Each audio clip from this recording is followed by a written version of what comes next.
અત્યારે વાણંદના ખંભાતમાં ઝેરી પ્રદૂષણનો કહેર યથાવત જોવા મળી રહ્યો છે। વેણજ ભાઠામાં ઝેરી પ્રદૂષણને લીધે પશુઓ ભોગ બની રહ્યા છે। 7 પશુઓના મોત થયા છે, જ્યારે 15 પશુની હાલત ગંભીર જોવા મળી રહી છે। ઝેરી કેમિકલયુક્ત પાણીથી પશુઓના મોતનો ગામના લોકો દ્વારા આક્ષેપ કરવામાં આવી રહ્યો છે। વટાદરા વત્રાસીમ વિસ્તારમાં પણ 200 પક્ષીના મોત થયા હતા, ત્યારે ખંભાતના ભાલ વિસ્તારમાં કંપનીઓ ઝેરી ગેસ છોડતી હોવાનો આક્ષેપ કરાયો હતો। ઝેરી ગેસથી હજારો પક્ષીઓના મોત થયા છે। ખેડૂતોના ડાંગરના પાકને પણ નુકસાન પહોંચ્યું છે। 500 વીઘાથી વધુની જમીનમાં ડાંગરના પાકને ભારે નુકસાન પહોંચ્યું છે। ગામના લોકોના આક્ષેપો પછી જીપીસીબી દ્વારા હવે તપાસ શરૂ કરવામાં આવી છે। સંવાદદાતા ઘનશ્યામ આ અંગે વધુ માહિતી આપી રહ્યા છે। ઘનશ્યામ, શું વધુ અપડેટ આ સમગ્ર મામલે?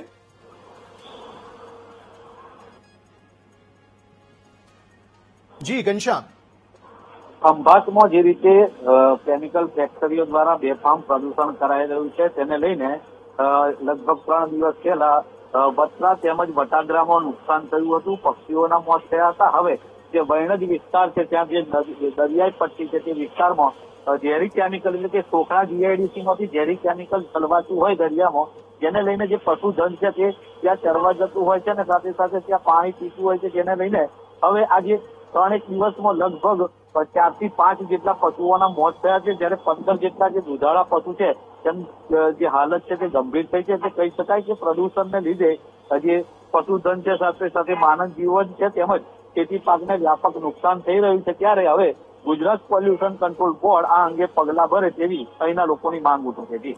જી ઘનશ્યામ, આભાર સમગ્ર માહિતી આપવા માટે।